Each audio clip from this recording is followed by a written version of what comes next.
E aí, meus amores, tudo bem com vocês? Eu sou a professora Aline de Matemática, trabalho com as turmas de 8º ano na Escola Municipal Vereador José Almate. E hoje nós vamos ver como resolver problemas envolvendo equações do primeiro grau com uma incógnita. Vamos lá?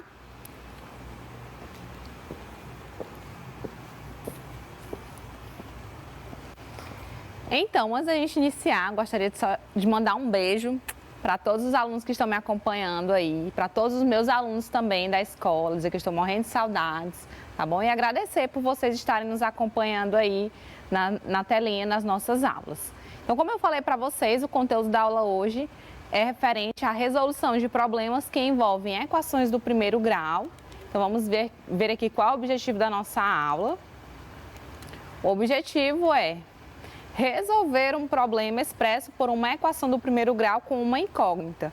Então, hoje nós vamos ver quais são os passos que nós devemos seguir para resolver esse problema.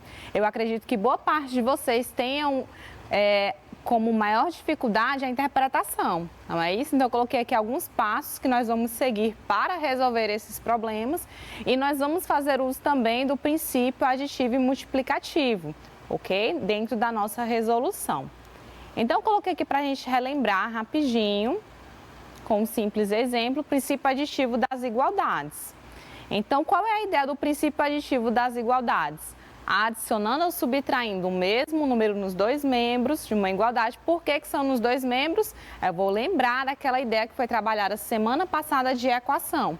Para manter aqueles meus valores em equilíbrio, o equilíbrio vai me remeter à ideia da igualdade, não é isso? Então, vou adicionar ou subtrair o mesmo número nos dois membros. Lembrando que o primeiro membro são aqueles termos que vêm antes da minha igualdade, o segundo é aquele que vem depois. E aí, eu vou manter essa igualdade. Então, por exemplo, se eu tenho A igual a B, aí eu vou somar um termo, olha aí. Então, se eu adicionar um C no primeiro membro, eu preciso também adicionar esse mesmo termo no segundo membro. Então, A mais C vai ser igual a B mais C, ok? E se eu for subtrair esse mesmo número, olhando para a mesma igualdade, se A for igual a B, então A menos C vai ser igual a B menos C. Então, eu posso tanto somar quanto subtrair esse número para que eu possa manter essa igualdade, tá bom? Esse é o nosso princípio aditivo. Um exemplo bem simples para a gente relembrar. Ou seja, quando somamos ou subtraímos a mesma quantidade nos dois pratos de uma balança, em equilíbrio, ela continua em equilíbrio também. E o nosso exemplo, x mais 3 igual a 10. Se eu fosse formular um problema de acordo com essa expressão, um número adicionado 3 unidades resulta em 10. Não é isso? Aí eu escrevo. Lembrando também que na semana passada nós vimos exatamente essa escrita, a sentença matemática representada através da linguagem algébrica. Essa é a linguagem usual que eu acabei de falar e essa é a nossa linguagem algébrica escrita através de uma equação do primeiro grau, correto? Para isolarmos o x, precisamos deixá-lo sozinho em um dos lados da igualdade. Então, como o x ele já aparece no meu primeiro membro, é mais fácil deixar ele, manter ele no primeiro membro e descobrir o valor de x. Qual o número que quando eu adiciono 3 unidades eu obtenho 10? Então, para resolver isso, muitas vezes, como é que vocês costumam fazer? Ah, professor, o 3 está somando no primeiro membro, eu vou levar ele subtraindo para o segundo membro, 10 menos 3 igual a 7. Mas agora a gente vai usar o princípio aditivo. Então, olha só, o que a gente vai fazer?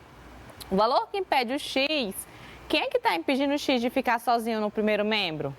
É o número 3, não é isso? Então, nós vamos utilizar o princípio aditivo e vou subtrair o 3 de ambos os membros. Então, eu quero eliminar o 3 do primeiro membro. O que eu vou fazer? Eu vou subtrair o 3 do primeiro membro e vou subtrair 3 no segundo membro. Olha como é que vai ficar. Eu tenho x mais 3 igual a 10, então vai ficar x mais 3 menos 3 igual a 10 menos 3. Esse 3 com esse menos 3, ele vai se cancelar. E aí, quando eu cancelo o 3 com menos 3 dá 0, portanto, x é igual a 10 menos 3, que é igual a 7, ok? Nesse caso, x é igual a 7. A gente está usando o princípio aditivo. E relembrando um pouquinho a respeito do princípio multiplicativo, olha só, multiplicando ou dividindo o mesmo número diferente de 0, os dois membros de uma igualdade, mantemos essa que está escrita logo abaixo. Então, se A é igual a B, eu vou multiplicar por um C. Então, A vezes C vai ser igual a B vezes C. E se eu for fazer uma divisão, se A é igual a B, se eu divido por C em um membro, eu tenho que dividir por C também no outro membro. Então, A dividido por C é igual a B dividido por C. E aí nós vamos ver os casos, de acordo com as questões, em que nós vamos fazer uso ou do princípio aditivo ou do princípio multiplicativo. Lembrando que a ideia é sempre isolar aquele meu termo que é desconhecido, que eu preciso descobrir. Eu não quero descobrir esse termo que é desconhecido, que é mais chamado de incógnita. Como eu desejo descobrir esse termo que é desconhecido, eu preciso isolar ele, independente de qual seja o membro que eu esteja isolando. Lembra, por exemplo, que se eu tiver x igual a 5, é a mesma coisa que 5 igual a x, então não importa. E esteticamente, para ficar bonito, nós colocamos o x no primeiro membro, mas a igualdade ou a leitura é a mesma, tá bom? Então, nesse caso aqui do princípio multiplicativo, ou seja, quando multiplicamos ou dividimos a mesma quantidade nos dois pratos de uma balança em equilíbrio, por que eu estou sempre falando da ideia do prato da balança? Porque eu estou remetendo à ideia de equação. Ela continua em equilíbrio. E um exemplo fazendo uso do princípio multiplicativo. Olha aí, eu tenho 2x igual a 6.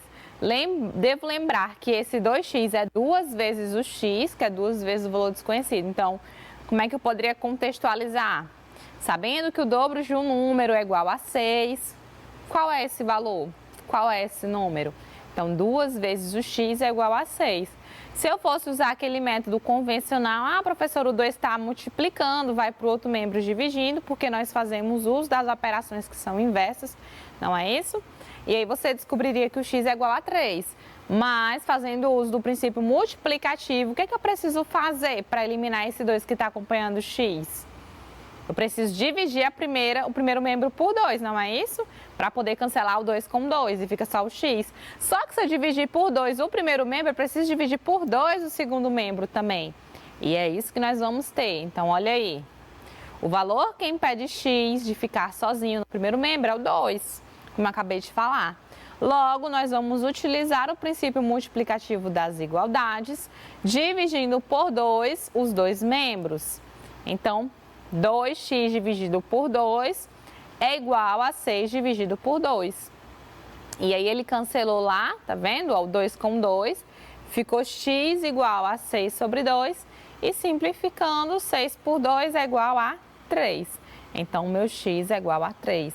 Pode ser que pareça mais difícil. Professora, é muito trabalhoso usar o princípio aditivo e multiplicativo. Mas, na verdade, quando você faz uso do princípio aditivo e multiplicativo, é que você entende de fato a ideia da equação, tá bom? Isso não quer dizer que o fato de usar as operações inversas seja errado. Tanto é que usando as operações você chega no mesmo resultado. Porém, matematicamente falando, de maneira correta, nós devemos fazer uso do princípio aditivo e multiplicativo. E como é esse princípio que a gente vem utilizando ao longo dessas semanas, o princípio aditivo e multiplicativo das igualdades, a gente também vai fazer uso desse princípio na resolução dos nossos problemas, combinado? Então vamos lá. Eu coloquei aqui para vocês algumas dicas. Essas dicas podem ser importantes. É como se fosse um passo a passo de como você pode estar resolvendo os seus problemas, tá bom? Porque muitas vezes, professora, se eu tiver uma equação, eu consigo resolver. Mas aí quando vem o texto, quando vem a ideia do problema que contextualiza, aí eu me perco completamente. Então, eu coloquei aqui algumas dicas que podem ser importantes e que você pode estar fazendo uso durante a resolução dos seus problemas, tá bom? Então, dica número 1. Leia atentamente o problema. Isso é muito importante, porque muitas vezes o que acontece? Você lê o problema e aí você começa a fazer a leitura. Quando você chega no final, você não lembra mais o que tinha no começo. Não é verdade? Então, você tem que ler atentamente, de modo que você consiga compreender o que a questão está dizendo, o que ela está trazendo como informação e o que ela quer que você calcule, que você descubra. Então, o segundo passo tem a ver com o primeiro. Você vai sublinhar as informações mais importantes. Então, você tem o texto, mas nem tudo que está no texto vai ser necessário para a resolução da sua questão. Então, qual é a dica que eu dou para você? Sublinhar as informações ou os dados que forem importantes para a resolução do problema, tá bom? Depois, você vai anotar os dados. Eu costumava fazer isso muito quando eu era aluna, né? Eu gostava de anotar os dados. Ah, a questão forneceu isso, isso, isso. Eu gostava de anotar, fazer tipo uma anotação em relação às informações da questão. E aí eu fazia essa anotação e sempre colocava o que ele queria que eu descobrisse, para me dar tipo um norte. Ah, o que eu vou utilizar, o que eu preciso, qual é o conhecimento que eu preciso ter para resolver esse problema. Então pode ser também que seja interessante você anotar esses dados que são fornecidos. E aí você se pergunta, qual é o dado que eu devo descobrir? Aí sim, com base nas informações que eu tenho, como é que eu vou chegar no resultado? E o quarto passo, encontre estratégias de resolução. Veja qual assunto é necessário e utilize. Essa parte das estratégias é muito importante porque às vezes, principalmente quem gosta de matemática, quer fazer muita conta. Ah, professora, é porque eu acho bonito quando tem muita conta, né? Não, né, professora? Quanto menos conta, melhor. Porém, às vezes, um método que é mais prático é mais conveniente para você utilizar. Porque hoje em dia, o que é que nós buscamos na resolução de um problema? Ganhar tempo, não é isso? A gente precisa ganhar tempo para responder aquela questão num curto período e acertar. A ideia é essa. Então, às vezes, você quer fazer de uma maneira mais longa para ficar mais bonito, para você mostrar que sabe, mas às vezes você indo por um caminho mais curto, você consegue resolver. Então, encontre uma estratégia. Professor, às vezes eu encontrei 3 soluções para aquele problema. Utilize aquele que for mais prático, tá bom? Procure ser prático, como eu acabei de falar para vocês. Então, é muito importante na disciplina de matemática tentar ser prático, não perder muito tempo em uma questão. Se você está lendo um problema, está fazendo um simulado, está lendo um problema que você está vendo que vai levar muito tempo para responder, vai para a próxima. E depois você deixa lá circuladinha a questão e volta para ela depois, tá bom? E agora, vamos colocar em ação essas dicas? Antes da gente ver algumas questões contextualizadas, eu trouxe algumas sentenças matemáticas que nós vamos transformar em equação e descobrir o valor, o termo desconhecido, que é a nossa incógnita. Esse é o nosso exemplo 1. Então, olha só. Represente através de uma equação e determine o valor desconhecido. Então, antes da gente ir para uma questão contextualizada, eu trouxe para vocês aqui, não sei se vocês vão lembrar, mas foram algumas frases que nós fizemos uso na aula da semana passada. Na semana passada eu falei para vocês a diferença sobre uma expressão algébrica e sobre uma equação. O que é que vai diferir uma da outra? Lembra qual a principal diferença? A igualdade. Nesses casos aqui que eu trouxe para vocês hoje, vai ter uma igualdade, porque nós estamos agora associando a ideia de equação. Então, eu quero que vocês montem a equação que representa esse problema para mim e me digam qual é o valor desconhecido, tá bom? A gente vai fazer agora rapidinho. Então, 1 minutinho para vocês montarem a equação e me falarem qual é o valor de x, usando o princípio aditivo ou multiplicativo, tá bom? Valendo!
Tempo esgotado. E aí, conseguiram montar a equação?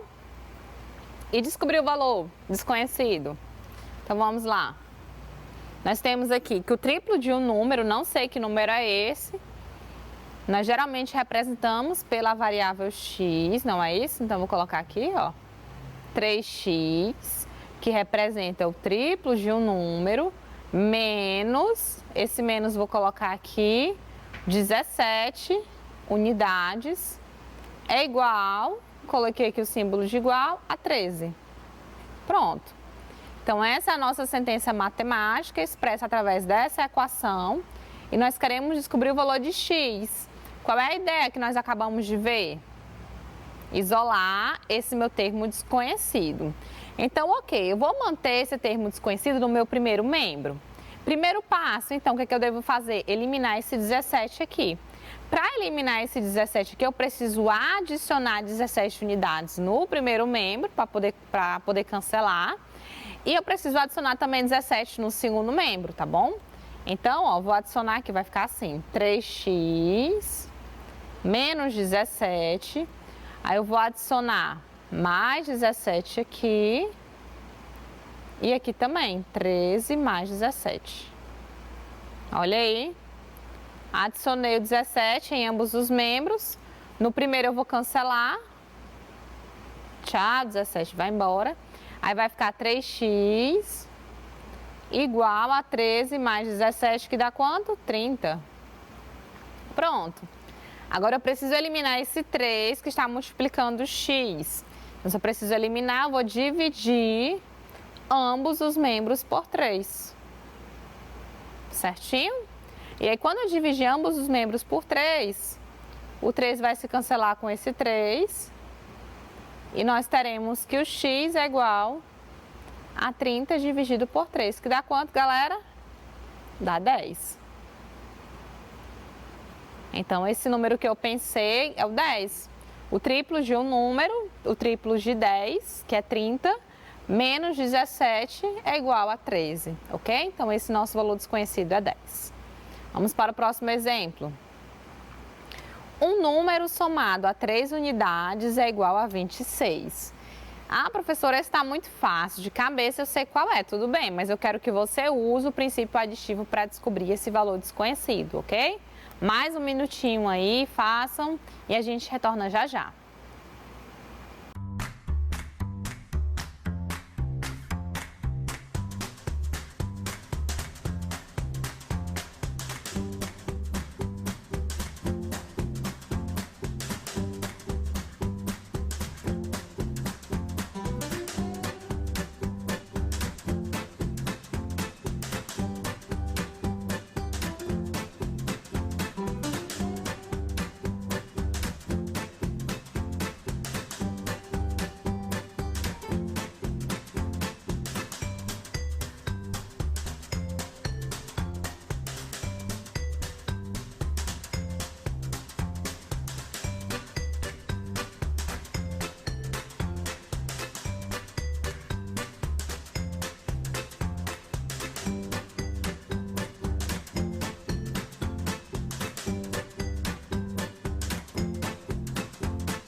Tempo esgotado. Vamos lá, montar a equação que representa esse problema.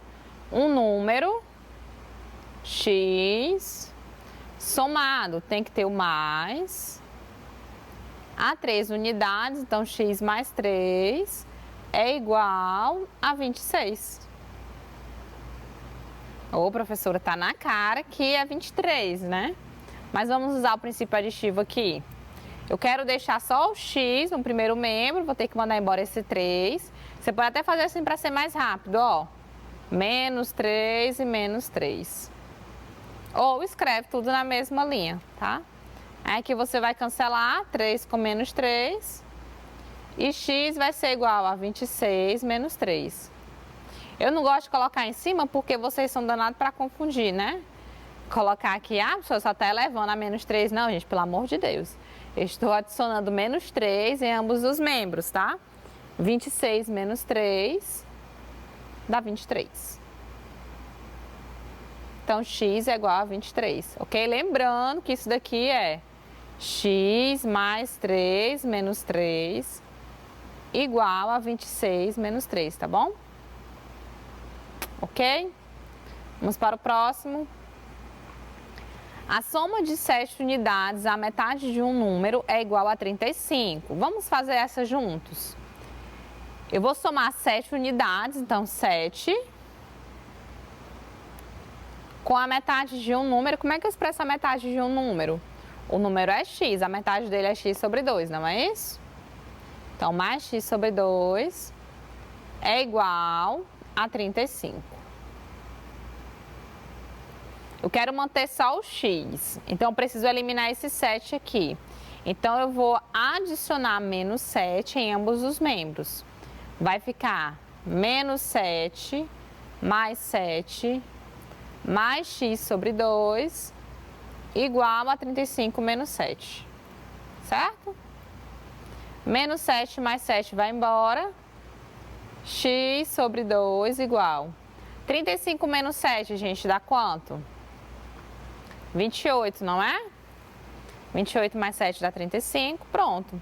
Eu estou dividindo, eu quero eliminar esse 2 que está dividindo. O que eu preciso fazer agora? Usar a operação inversa. Ora, esse aqui está dividindo por 2, então eu vou multiplicar por 2. Se eu multiplico por 2 aqui, eu multiplico por 2 aqui também. Certo? Tranquilo? Vou cancelar esse 2 com esse 2. E aí nós teremos que x é igual a 28 vezes 2, que dá 56. Então, x é igual a 56, ok?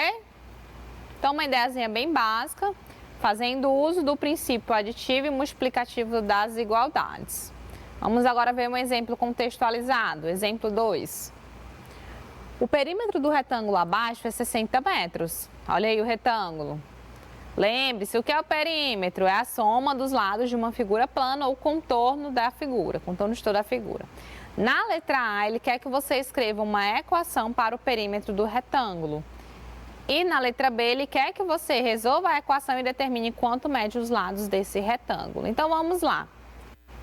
Para determinar o perímetro do retângulo, eu vou lembrar que tem dois lados opostos, paralelos e iguais, não é isso? Então, aqui é 2x e aqui é x. Pronto, então o perímetro vai ser 2x mais 2x mais x mais x. 2x mais 2x, 4x, 5x, 6x. Então, perímetro pode representar por 2p, eu vou botar o pzinho de perímetro, é igual a 6x, tá bom? Ok? Vamos resolver a equação e determinar a medida dos lados. Eu coloquei aqui, olha aí. Eu tenho que a equação é 6x igual a 60. Para resolver a equação, gente, 6x é 6 vezes o x. O que eu preciso fazer usando o princípio multiplicativo? Dividir por 6 o primeiro membro e por 6 o segundo membro. Vai embora esse 6 e aí nós teremos que x é igual a 60 dividido por 6, que dá 10. Pronto. Acabou aqui? Não, porque ele quer as medidas. Eu vou ter que... O comprimento vai ser 2 vezes 10, que dá 20. E a largura vai ser 10. Então, os lados, ele não colocou a unidade, né? Os lados medem 20 e 10. Como ele não colocou a unidade, a gente coloca sem a unidade também, tá bom? E mais um exemplozinho que eu trouxe para vocês, para a gente poder contextualizar. Olha aí.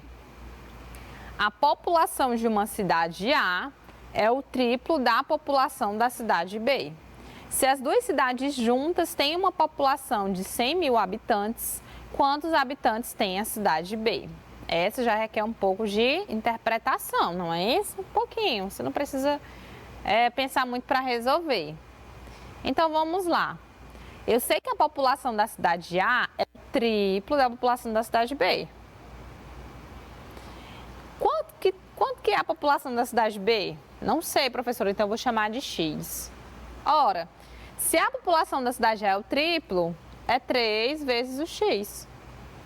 Concordam comigo? As duas têm juntas uma população de 100 mil habitantes. Isso quer dizer que quando eu somar a população da cidade A, que é 3x, com a população da cidade B, que é x, vai dar quanto, galera? 100 mil habitantes. 100 mil. A cidade B que ele quer é somente o x. Então, se eu descobrir o x, eu já resolvi o problema, tá bom?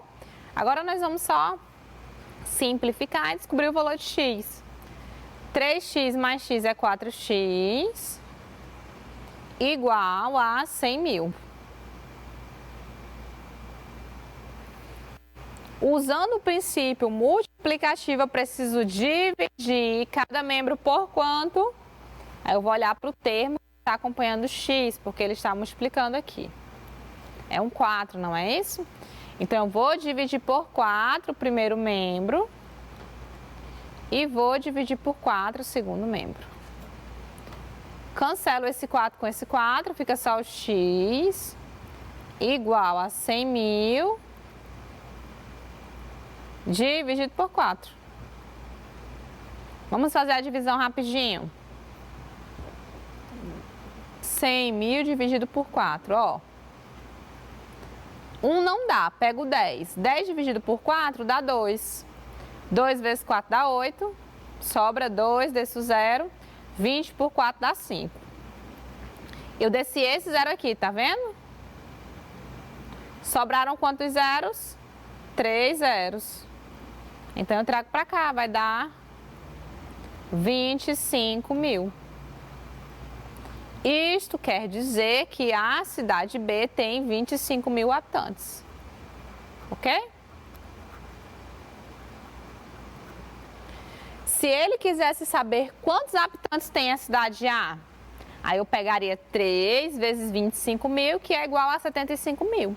E quando eu somar 75 mil com 25 mil, 100 mil, que é o total da população, ok? Então, é basicamente isso que a gente vai ver na nossa próxima aula. Nós vamos fazer na próxima aula mais exercícios que envolvam a resolução de problemas envolvendo a equação do primeiro grau com um termo, com uma incógnita, tá bom?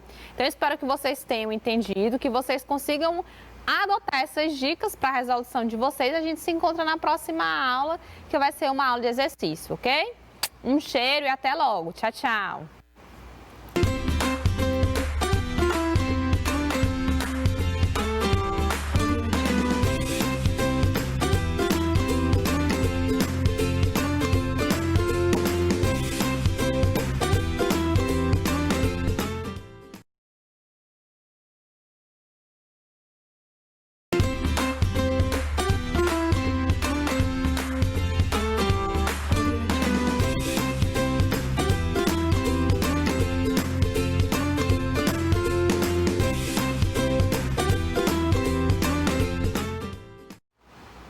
E aí, meus amores, professora Aline Salles, de matemática, mais uma vez. Trabalho com turmas de 8º ano na Escola Municipal Vereador José Almate. Na nossa aula de agora, que vai ser uma aula de exercício, nós vamos resolver alguns problemas que envolvem equações do primeiro grau com uma incógnita, ok? Então, como eu sempre peço para vocês, peguem o caderno, o lápis, uma caneta, tá bom? E aí a gente vai fazer a resolução, eu vou dar um tempinho para vocês. E em seguida eu faço a correção, como sempre, ok? Vamos lá?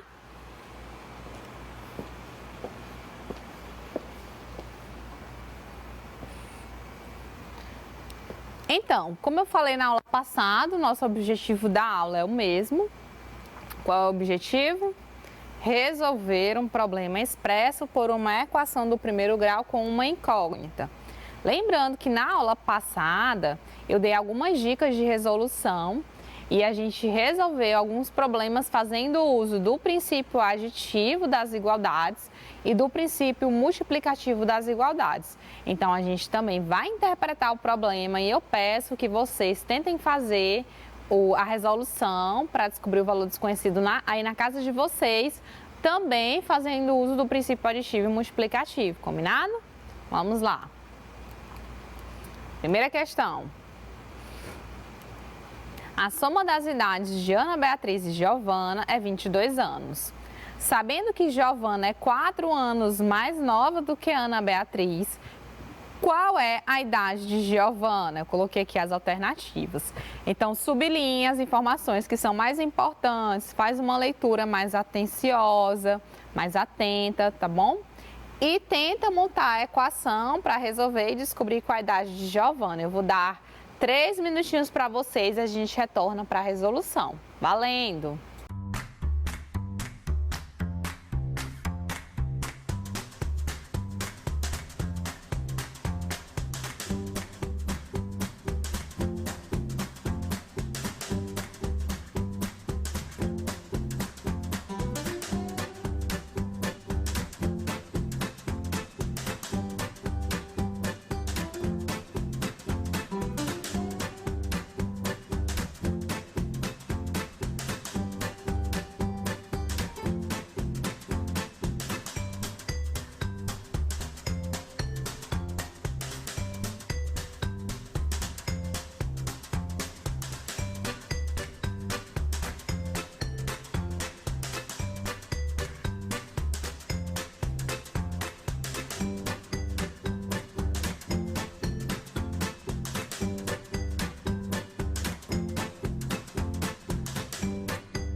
Tempo esgotado.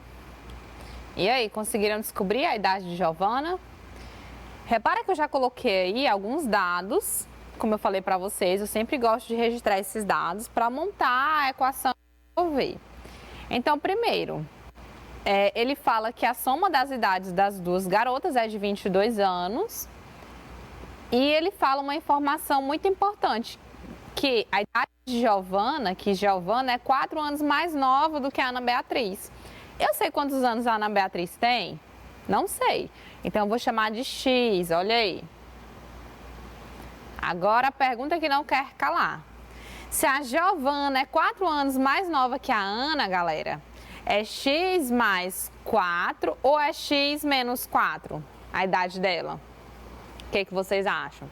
Ah, professora, se ela fosse 4 anos mais velha do que a Ana, seria a idade de Ana somado 4 unidades. Como ela é mais nova, é X menos 4, tá bom? Então, o grande detalhe é esse. Se você colocar X mais 4, vai dar errado, ok? Então, nesse caso, é X menos 4. Vou colocar aqui. Prontinho. Qual é a próxima informação? Ele fala que a soma das idades é de 22 anos. O que eu vou fazer agora? Eu vou somar a idade de Ana com a idade de Giovana e vou igualar a 22, correto? Então, vamos lá. Quando eu somar o X com o X menos 4, vai dar 22. Agora eu vou simplificar e resolver. X mais x dá 2x. 2x menos 4 igual a 22. Usando o princípio aditivo, eu preciso isolar quem? O x. Então, eu vou adicionar 4 unidades no primeiro membro, ó.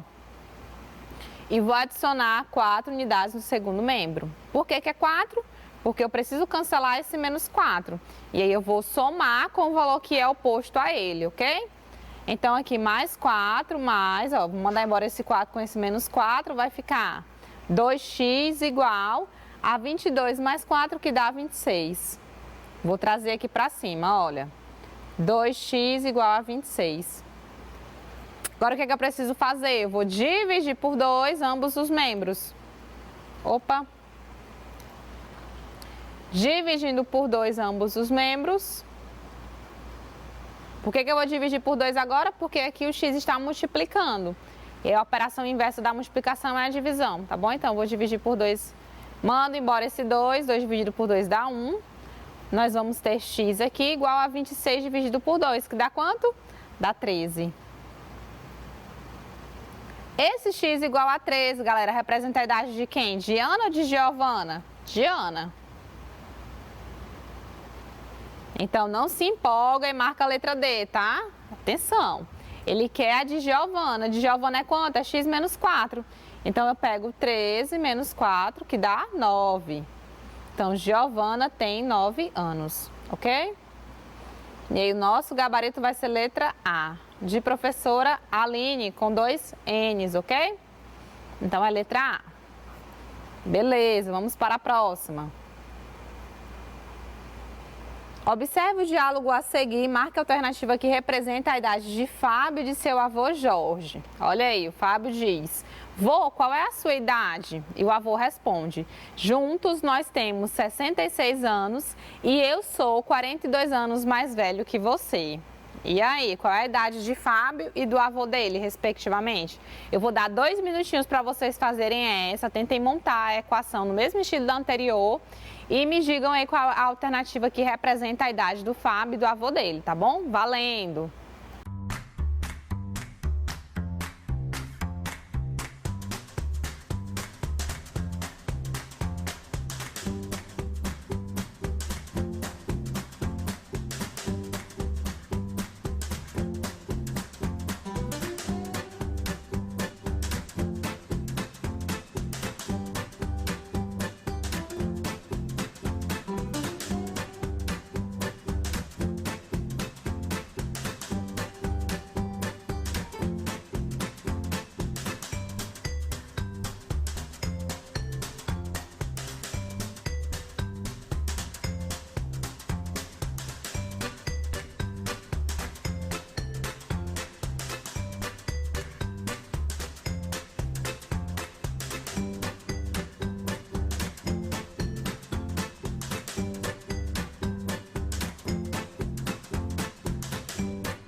Tempo esgotado. E aí, conseguiram descobrir a idade de Fábio, do avô dele? É importante você observar que se eu tomar como referência o termo desconhecido, a idade do Fábio, eu vou ter uma expressão para a idade do avô dele. E se eu tomar como referência o termo desconhecido X como sendo a idade do avô dele, a expressão que vai representar a idade do Fábio vai ser outra. Então, vai depender de quem que você vai iniciar tendo como referência, tá bom? Por exemplo, eu vou pegar a primeira idade do Fábio. O Fábio é o neto, não é isso? Então, eu vou chamar de X a idade dele, tá bom? O avô dele, que é o Jorge, falou que ele é 42 anos mais velho. Então, se ele é 42 anos mais velho, ele tem a idade do neto dele adicionada 42 unidades. Ah, professora, então a senhora está querendo me dizer que se eu pegasse o X como sendo a idade do avô, a do Fábio seria X menos 42? Exatamente. Então, vai depender da pessoa que você vai tomar como referência para iniciar utilizando o termo desconhecido, tá bom? Isso vai fazer toda a diferença na hora de você montar a equação. Como eu peguei a idade do neto primeiro, o avô dele não é 42 anos mais velho, então é X mais 42, ok? Prontinho, eu sei que juntos eles têm 66 anos. Agora eu vou somar e vou igualar a 66. Então vamos lá.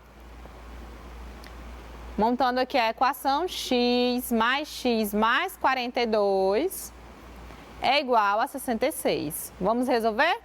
X mais x, 2x, mais 42, igual a 66.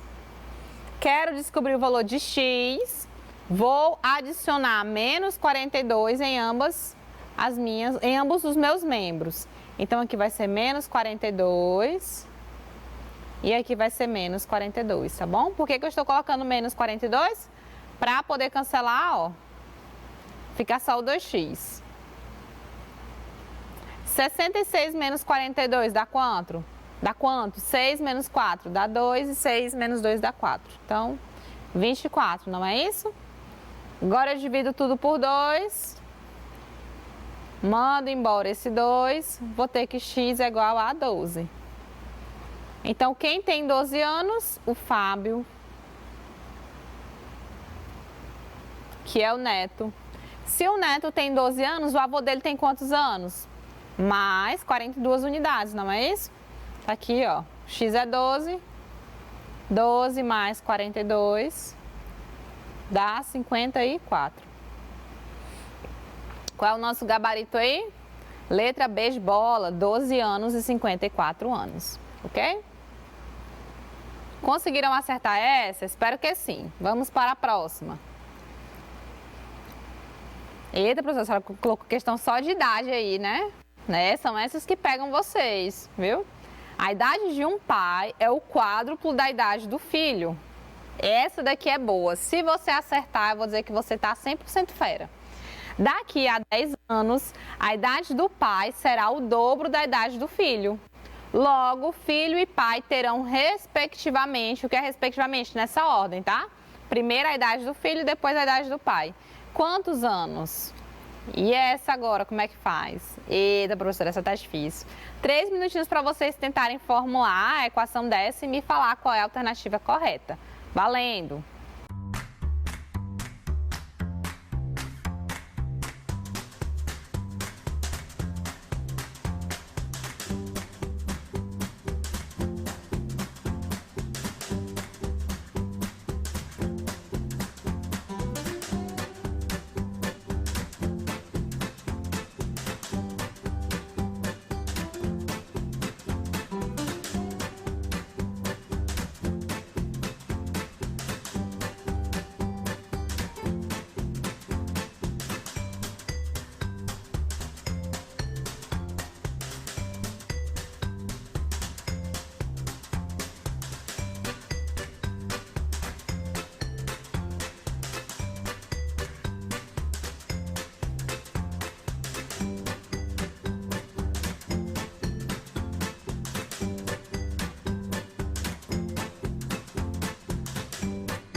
Tempo esgotado. E aí, conseguiram fazer essa?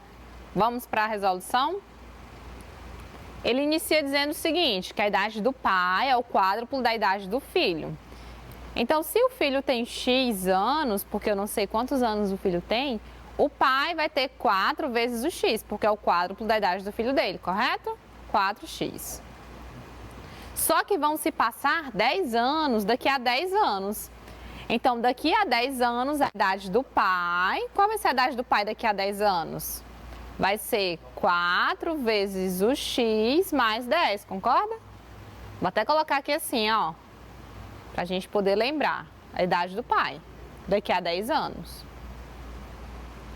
Então, daqui a 10 anos, a idade do pai vai ser, se vai ser igual ao dobro da idade do filho, 2 vezes. Gente, qual vai ser a idade do filho daqui a 10 anos também? Vai permanecer sendo X? Se vão se passar 10 anos? Não, professora, vai ser X mais 10, o detalhe é esse. E aí você tem que lembrar que tem que colocar essa expressão também entre parênteses, para poder aplicar a distributiva em tudo, ok? Senão vai dar errado. Se você colocar só 2 vezes X mais 10, o resultado vai ficar incorreto. Então, tem que colocar entre parênteses também, ok? Então, adicionei 10 anos, porque vão se passar 10 anos, tanto no primeiro membro quanto no segundo, ok? Vamos resolver. Lembrando que aqui, ó, é a idade do filho. Então, nós teremos, deixa eu só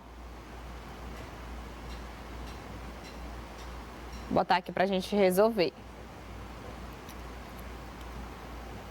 Pronto. Aqui vai ficar 4x mais 10. Aplicando a distributiva, 2 vezes o x é 2x, mais 2 vezes o 10 dá 20. Ok? Vou eliminar aqui esse 10.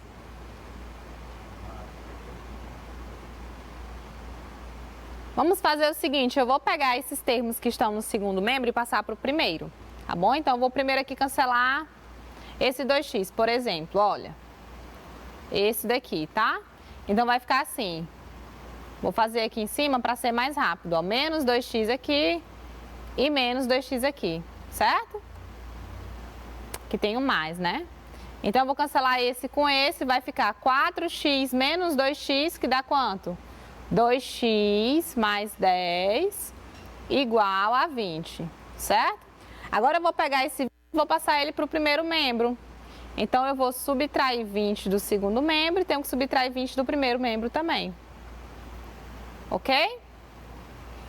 E aí, nós teremos que, vamos lá, 2x menos 20 mais 10 dá menos 10, igual a 20 menos 20 que dá 0, tá bom? Aí aqui, ó, nós teremos que 2x é igual a 10, eu vou fazer aqui o resultado para ser direto, para a gente não perder muito tempo. E o nosso x, se eu dividir tudo por 2, vai dar x igual a quanto? 2, cancela, dá 5. Só que o x é igual a 5, ele quer saber qual é a idade do filho e qual é a idade do pai. Então, o que está faltando fazer aqui, ó? Vou somar 10 unidades, né? O filho vai ser 5 mais 10, que dá 15, tá bom? E o pai, né, o quádruplo, 4 vezes 5 dá 20. Somado com 10 vai dar 30. Então, o filho tem 15 anos e o pai tem 30 anos. Qual é o nosso gabarito? Letra C. Ok? Vamos para a quarta questão. Alberto verificou que a terça parte do número de livros que possui mais 5 é igual a 4/9 do total desses livros. Quantos livros Alberto possui? E aí, essa eu vou dar 2 minutinhos para vocês responderem, tá bom? A gente já vai para a solução. Tentem montar a equação e me digam qual é a alternativa correta. Valendo!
Tempo esgotado, vamos à resolução?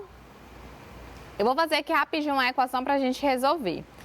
O Alberto verificou que a terça parte do número de livros que ele possui, quantos livros ele possui? A gente vai chamar de X, tá?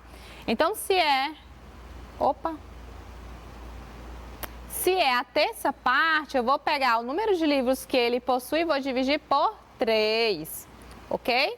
E o número de livros de Alberto eu vou chamar de X, eu não sei quantos livros ele tem.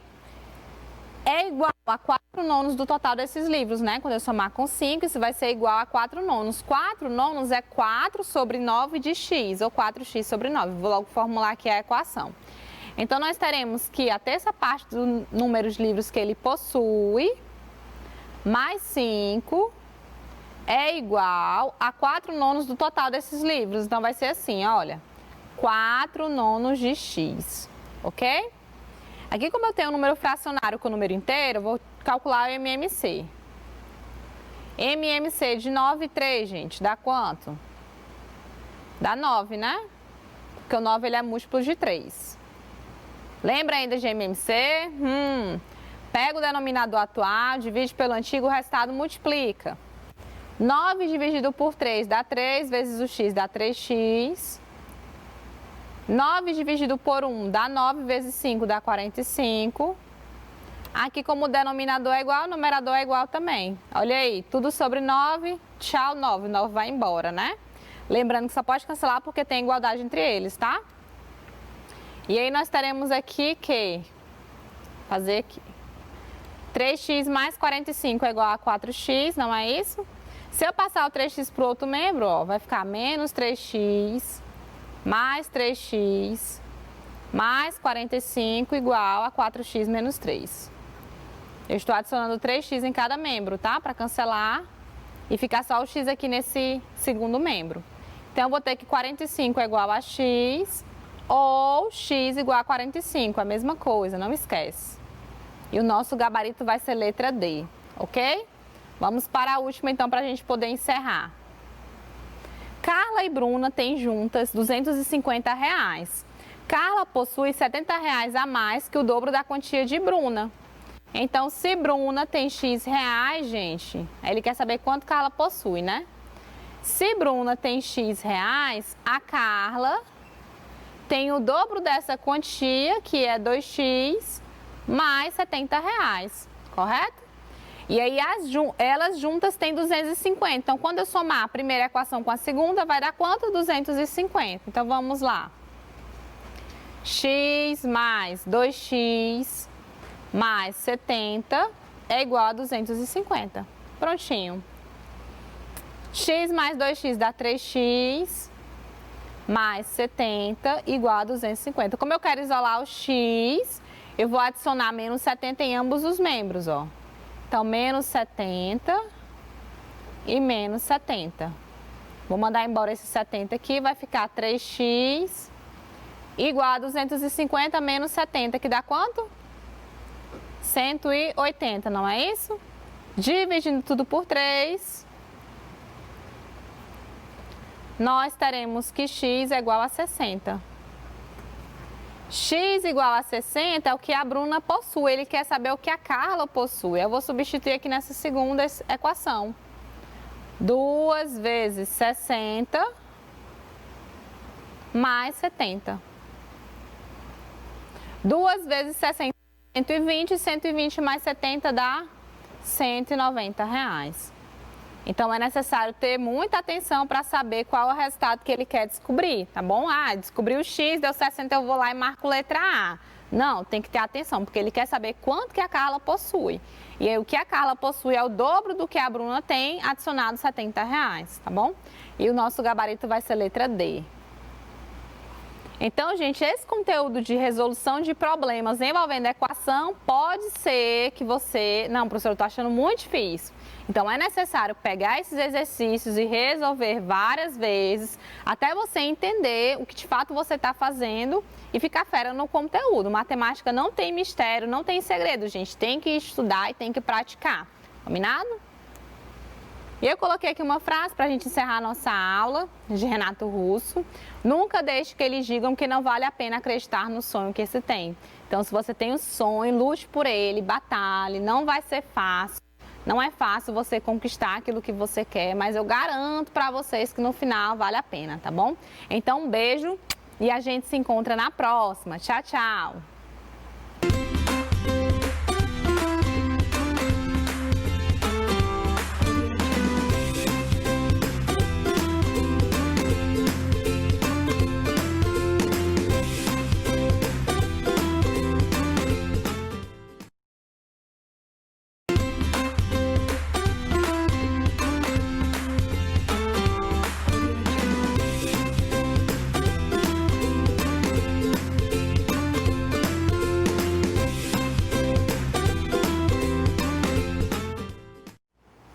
Fala galerinha do 8º ano, bem-vindos a mais uma aula de língua portuguesa. Comigo, professor Gersonias Marinho. Pega o material escolar, já está com ele em mãos? Ótimo! E o livro didático? Beleza, melhor ainda, pois você está preparado. Então vamos lá, preparar, apontar, fogo, aula agora!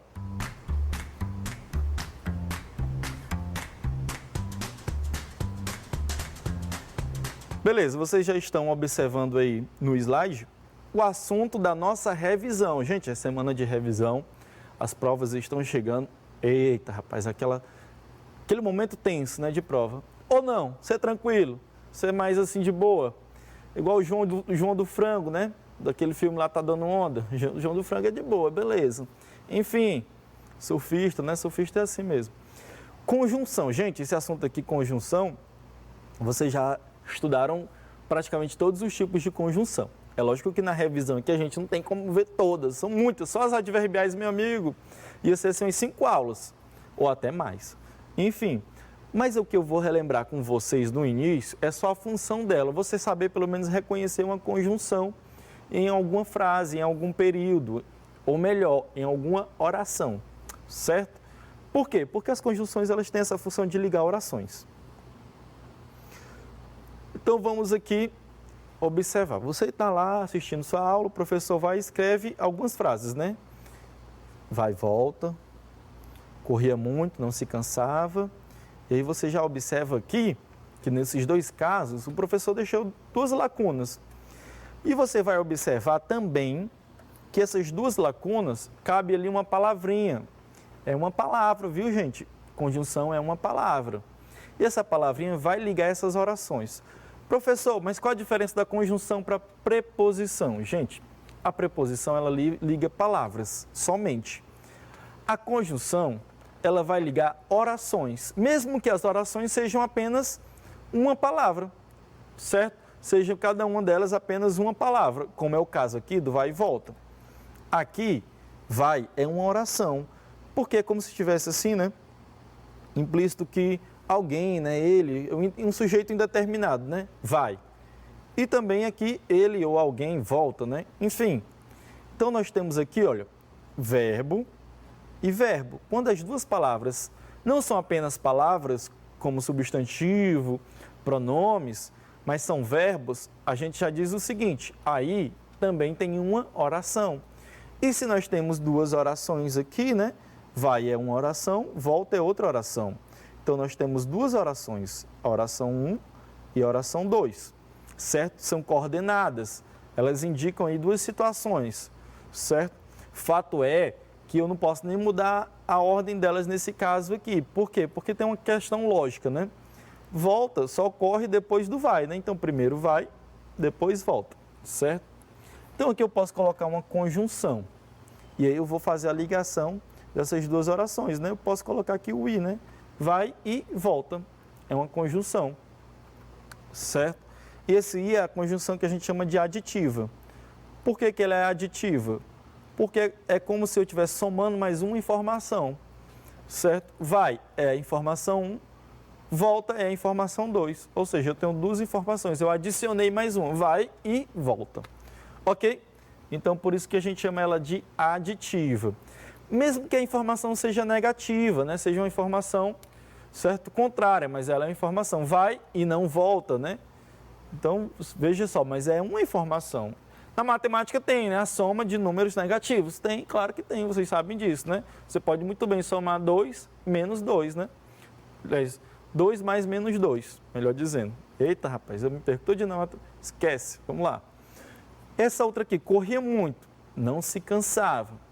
Então, veja só, aqui também cabe uma conjunção. E aí, essa segunda aqui, veja que nós vamos fazer análise geral de novo. Corria, aqui é um verbo. Cansava, aqui nós temos o segundo verbo, certo? Ou seja, nós temos duas orações. Temos a oração 1, corria muito, e não se cansava, a oração 2, certo? Então, oração 1 e oração 2. Precisamos de uma conjunção para ligar elas. Porém, nós não podemos fazer da forma que nós queremos. Não vou colocar qualquer conjunção, nem todas aí são cabíveis. Veja só que, nesse caso, ocorre, né? São dois fatos, são dois eventos, mas que um é contrário ao outro. Tu já correu muito, rapaz? Tenho certeza que já. Quem corre muito, o que se espera dele, do sujeito que corra muito? Ele vai se cansar um pouco. Uma hora ele se cansa. Ele pode ter um bom preparo físico, mas ele se cansa, certo? Tu acha que o Usain Bolt, depois daqueles 10 segundos de corrida em 100 metros, né? Até menos, 9, alguma coisa de segundos. Tu acha que ele não se cansa depois que ele termina aquela corrida? Ele cansa, certo? Se botar de novo para ele correr mais 100 metros, ele não já vai fazer no mesmo tempo, não. Ele vai baixar um pouquinho. Ele pode conseguir fazer de boa, tranquilo. A gente não, mas ele pode, mas já é com mais tempo, porque ele já cansou um pouco.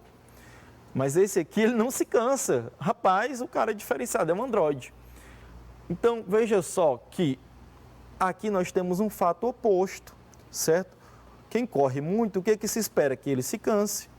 Mas esse daqui, ele corre muito e não se cansa, é um fato oposto. Quando eu tenho um fato oposto, vocês já aprenderam muito bem, nós utilizamos o mais, certo? Corria muito, mas não se cansava. Beleza? E nesse caso aí, o mais, gente, sem o i, primeira das coisas, a gente pronuncia como se tivesse o i, né? Mas não se cansava. A gente não pronuncia mas, não precisa pronunciar dessa forma, não. Mas não precisa, certo? Você pronuncia como se existisse o i, mas. Porém, na escrita, nós utilizamos o mas. Uma dica para você perceber isso também é você trocar pelo porém. Se você puder trocar esse mais pelo porém, pronto. É porque você pode usar o mais sem o i. Corria muito, porém não se cansava. Ótimo, professor. Realmente deu certo. Então, essa é a dica para vocês lembrarem, né, do uso do mais sem o i.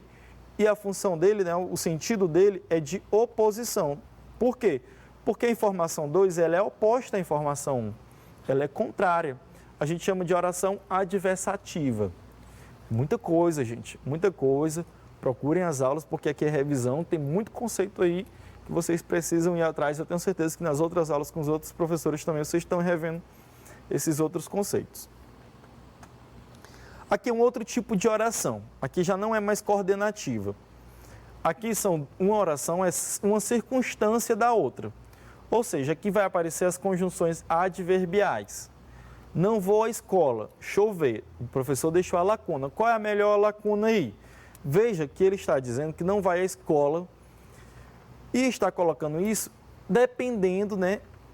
Condicionando, melhor dizendo, a um fato. Qual seria o fato? Chover. Vamos ver aqui algumas coisas primeiro. Primeiro verbo, primeira informação. Vou. Então, nós temos aqui um verbo.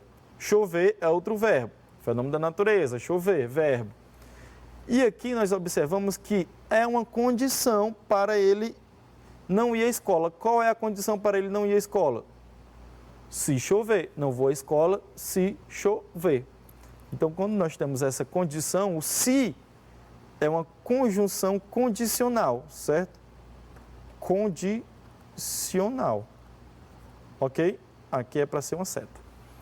Condicional. Então, esse se ele vai indicar a condição. Quando aparecer o se, ok? Nós podemos dizer que é uma condição. Para não trocar o se pelo pronome reflexivo, né? Por exemplo, João se feriu.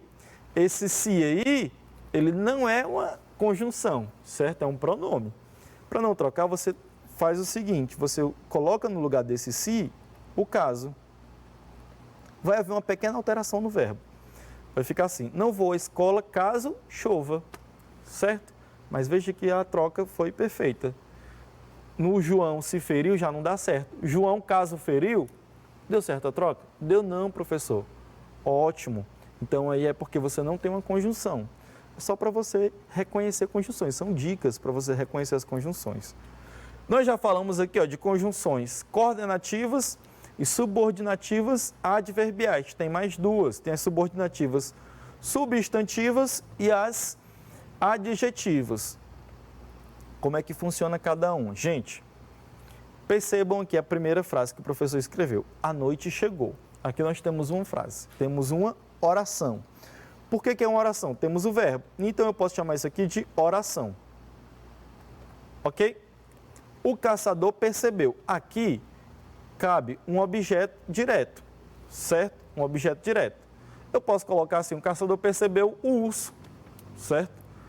O caçador percebeu a noite. Ok? Fica meio estranho, não fica bem feito, mas só um exemplo aqui para vocês. Ou então eu posso colocar essa oração aqui todinha, ó. Eu posso colocar ela aqui nesse espaço. Posso. Mas para eu colocar, eu vou precisar de uma conjunção para ficar o ajuste perfeito. Por quê? A função da conjunção é ligar orações. Veja que eu tenho aqui uma oração 1. O caçador percebeu, olha o verbo aqui, percebeu. Então eu posso dizer que aqui é a oração 1, a oração principal. E eu vou colocar essa outra oração dentro da primeira oração, junto com ela, certo? Ela vai fazer parte aí da primeira oração. Aqui eu já coloquei até o ponto final, já me adiantei. Como é que eu vou colocar? Eu preciso da conjunção.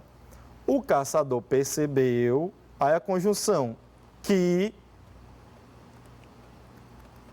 a noite chegou. Pronto, perfeito. O caçador percebeu que a noite chegou. Coloquei a oração dentro de outra oração. Olha que coisa, professor. Olha, professor, como ficou massa. E a função dela continua sendo a mesma.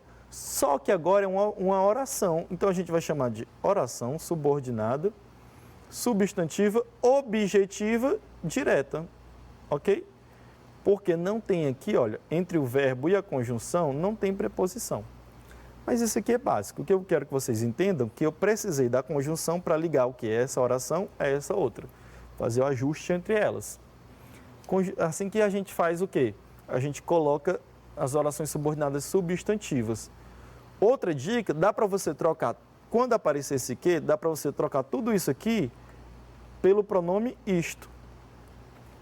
E fica encaixado. Não vai dar muito sentido, é lógico, porque o isto é uma coisa sem sentido, né? Ele sempre vai estar apontando para outros referentes. O caçador percebeu isto. Não ficou legal? Ficou, professor. Assim, claro que não fez muito sentido, mas deu para ajustar. Ótimo. Então você pode dizer aí que esse que é uma conjunção integrante. Certo? Passada rápida, hein? Falta fôlego. E eu vou mostrar para vocês já já a diferença de quando não for uma conjunção integrante. Belezinha? Então, gente, olha o caso aí. As gaúchas são bonitas. As gaúchas participarão do concurso de beleza. Nós temos aí duas orações. As gaúchas são bonitas. As gaúchas participarão do concurso de beleza. Ok? Essas duas orações, elas estão separadas. A gente pode unir elas, a gente pode ligar elas. Quando a gente fazer essa ligação delas, quando nós fizermos esta ligação, vai ser por meio de uma conjunção também, como aconteceu no primeiro caso. Porém, vão acontecer algumas mudanças bem diferentes. Vocês vão observar estas mudanças, elas vão ser um pouquinho diferenciadas. Beleza? Então, vamos ver como é que vai ficar. Primeiro, vamos por parte. Observem aqui. As gaúchas são bonitas. Então, a primeira oração, temos um verbo aqui, são. E as gaúchas participarão do concurso de beleza. Temos aqui um outro verbo, ou seja, temos dois verbos. Veja que tem até o ponto final, ou seja, está separando. São duas informações separadas, ok?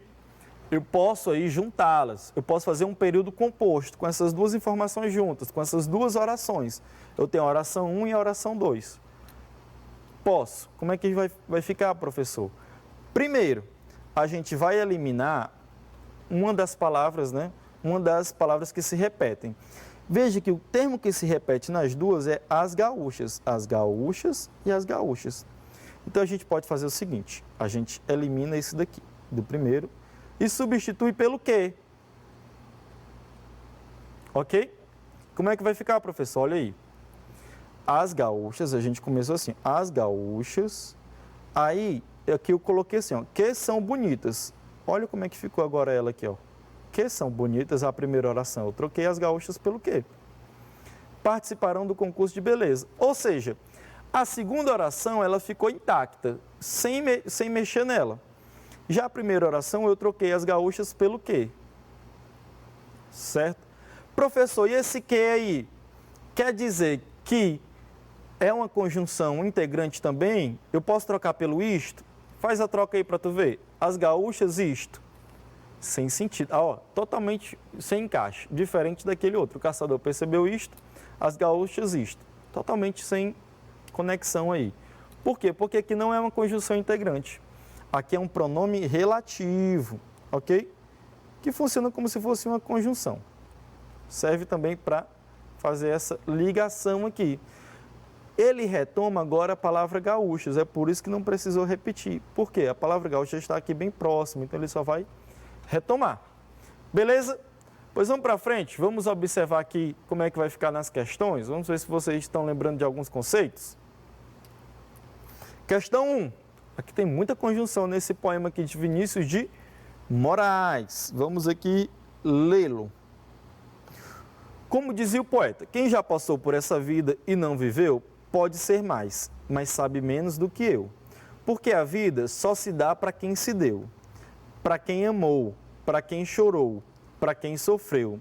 Ah, quem nunca curtiu uma paixão, nunca vai ter nada, não. Vinícius de Moraes. Sobre o poema lido, selecione as corretas. Vamos ver quais são as corretas. Tem mais de uma correta ou não, certo? Mas aqui não é aquela que você só pode escolher uma correta. Você pode escolher até mais de uma, caso tenha mais de uma. A letra A diz o seguinte, como no primeiro verso é conjunção conformativa. Gente, para saber se o como é conjunção conformativa, é só trocar ele pelo conforme, certo? E observar se na frase que ele está, na oração que ele está, tem um verbo. Se não tiver verbo, não é conjunção, tem que ter verbo. Então veja só, como dizia o poeta, olha que o verbo dizia. Então já tem um verbo, já está aprovado. E agora vamos ver se dá para trocar pelo conforme. Conforme dizia o poeta, quem já passou por essa vida e não viveu, ok, professor, perfeito. Então essa aqui está correta, posso selecionar? Pode. B, apresenta uma conjunção aditiva no segundo verso. Segundo verso aqui. Quem já passou por essa vida e não viveu. A principal conjunção aditiva é esse I aqui, certo? Por quê? Porque eu tenho uma informação e adiciono mais outra. Ele diz o seguinte, quem já passou, aqui é um verbo, por essa vida e não viveu, aqui já é a segunda oração. Olha o viveu aqui, verbo. Então, eu tenho uma oração, segunda oração aqui, certo? E esse I aqui está adicionando. Então, o I é conjunção aditiva no segundo verso. Beleza, perfeito, está correto. No terceiro verso, há duas conjunções adversativas. Olha o terceiro verso aqui. É porque esse verso ele terminou quebrando, viu, gente? Mas ele era para ficar junto aqui. O terceiro verso é esse e outro aqui, certo? Terceiro. Ok, aqui era para ficar, o texto ficou um pouco grande. Mas vamos analisar aqui. Pode ser mais, mas sabe menos do que eu. Pode ser mais, mas sabe menos do que eu. Já ensinei que o mais, né, é uma conjunção que indica oposição. Quando falar de oposição, é a mesma coisa que adversativa. Adversativa é a mesma coisa que oposição. Ok? Só ficar ligado nessa dica. E esse outro mais aqui, ele não é conjunção. Lembram da dica? É só trocar pelo porém. Pode ser porém. Não dá certo, professor. Pode ser porém. Fica assim, sem um encaixe. Vamos trocar esse outro mais pelo porém? Pode ser mais, porém sabe menos do que eu. Olha como deu certo, como funcionou a dica que o professor deu. Então, esse mais sem o i, ele pode ser trocado pelo porém, porque eles têm o mesmo valor, o valor de oposição, certo? Eles são conjunções adversativas. Porém, está dizendo aqui, né, na letra C, que tem duas. Só tem uma, só esse e outro aqui. O outro mais aí, ele é um advérbio. Então, gente, não é o caso. Essa aqui, ela não está correta. Só há uma, não há duas. Não seleciona C. D, o porquê, no quarto verso, tem valor explicativo. Gente, vocês sabem que tem 4 formas de escrever o porquê, né? Você pode escrever o porquê separado e sem acento. Pode escrever ele... Deu um bug aqui. Pode escrever ele separado e com acento. Pode escrever ele junto e sem acento. Ou pode escrever ele junto e com acento. Certo? Esses dois aqui, os 2 primeiros são para pergunta. Ok? Os 2 primeiros são usados em pergunta, em interrogações. Porém, esse aqui é no início e esse aqui é no final. Final de pergunta, você coloca o porquê com acento. Esse outro aqui é um substantivo. Ficou meio troncho, né? Deixa eu apagar aqui e escrever melhor. Pronto. Beleza. Tudo na calma, na tranquilidade. Substantivo. É só você lembrar que você pode colocar assim, ó, um O na frente dele, o porquê. Certo? Lembra lá da série, os 13 porquês. Olha aí, ali você vai escrever ela desse jeito aqui, ó. Como é que você escreveria o nome da série? Olha como tem um artigo. 13 numerais, né? Porquês. São tipo assim, os 13 motivos. Você pode trocar esse porquê pelo motivo. E o único porquê que é explicativo é esse junto e sem acento. Ele é igual pois. Certo? Você pode até fazer essa substituição pelo pois. Ele é explicativo, né? Veja só, pode ser mais, mas sabe menos do que eu. Pois a vida só se dá para quem se deu. Porque a vida só se dá para quem se deu. É explicativo. Se está junto sem acento, é porque ele é explicativo. Ok? Beleza? E lá na frase o autor utilizou corretamente, claro. Olha aí as corretas. Pronto. Só a C não é correta. A B e a D são corretas. Questão 2, agora é uma charge, foi outro gênero textual trabalhado, né? Primeiro foi um poema, agora charge. Vocês estão tendo certamente revisão, né, sobre gêneros textuais. Claro, professor, lógico. Vamos aqui aproximar essa charge, né? Veja aí que o sujeito está chegando na casa dele, né? Colocando aqui a chave aqui, na fechadura. Ele dá até uns soluços, né? Porque, né, ele está simplesmente aqui com uma manguaça na mão dele, né? Uma cachaça, rapaz. Você pensa que cachaça é água, né? Ele pensou diferente. Né? E ele entrou em casa, vocês talvez não conheçam, né? Vocês não vão talvez se localizar, porque essa atriz é do meu tempo. E viu uma mulher de cabelo ruivo, né? Que no caso é a esposa dele. Mas ele, por estar bêbado, né? Ele confunde, né? Ele diz, Julia Roberts, você aqui... Aí ela fala, adoro quando meu marido chega em casa bêbado, né? Chega bêbado em casa. E aí ela disse, adoro, né? Porque ele confundiu ela com uma atriz, né? Muito bonita. Claro, né? Ela já tem um tempo atuando, certo? Ela já não é mais tão nova. Vocês nem conhecem muito ela. Mas fica aí a indicação de um filme, né? Para vocês com essa atriz, que é uma linda mulher. Enfim, olha só, ela fez simplesmente um filme que tem como título Linda Mulher, porque ela era referencial de beleza, né, entre as atrizes. E aí, por essa característica do cabelo ruivo, ele confundiu a atriz, né, com a esposa dele. Mas não era o caso, né?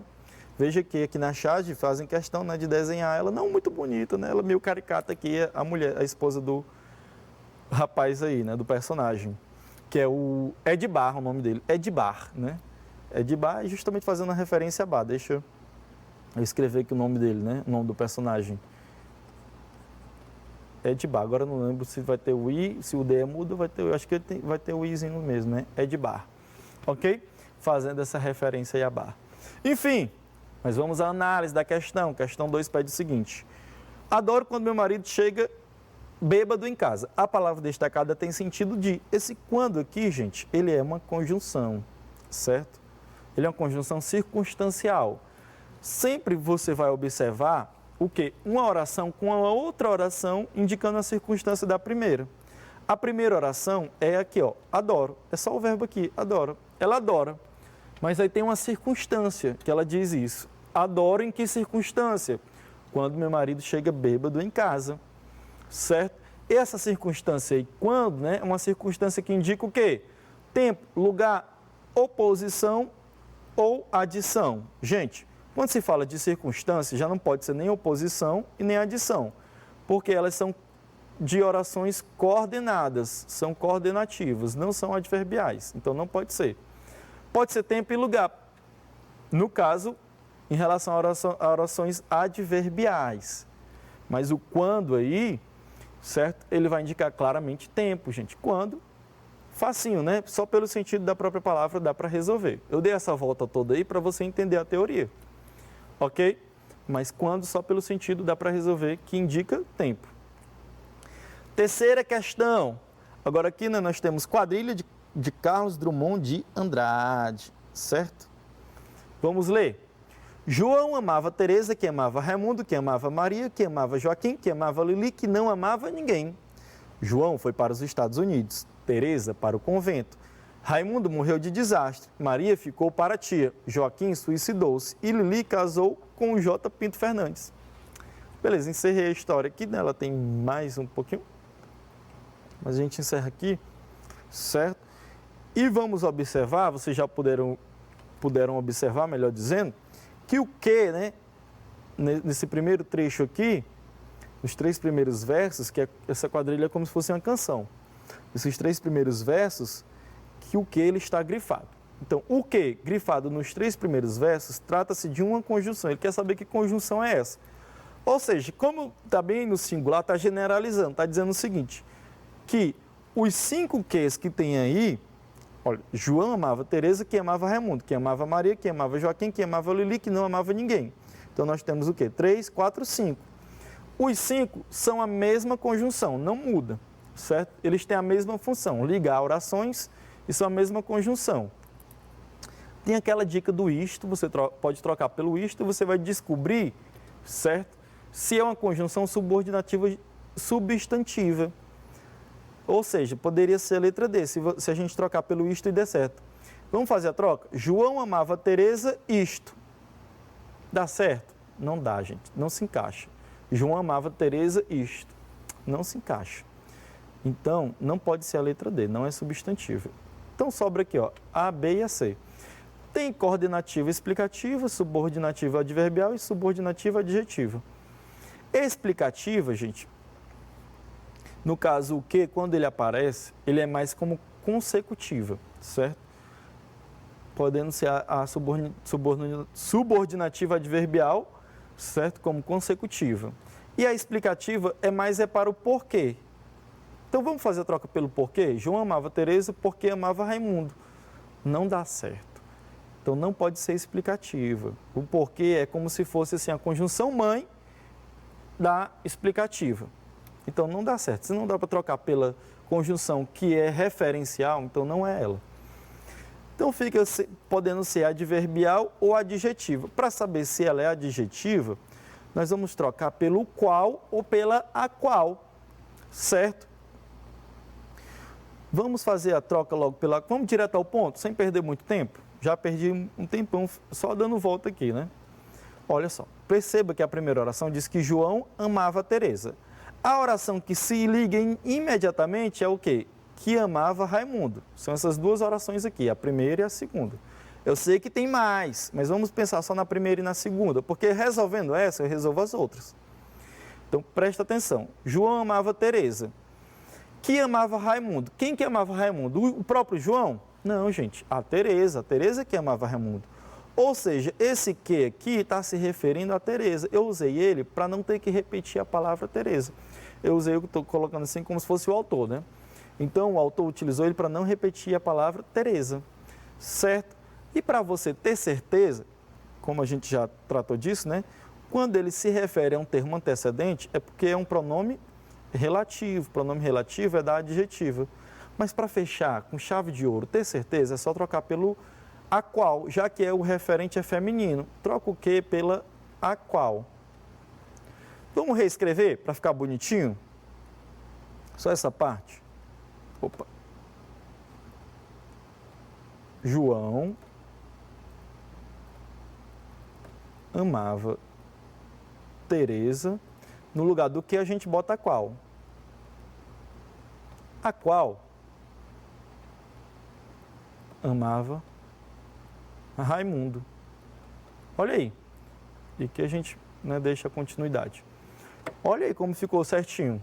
Quando você puder fazer essa troca pelo a qual ou pelo qual, é porque é subordinativa adjetiva.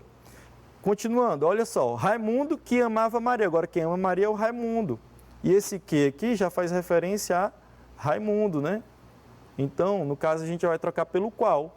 Raimundo, o qual amava Maria. E a gente pode fazer nessa troca, né? Agora, Maria, a qual amava Joaquim.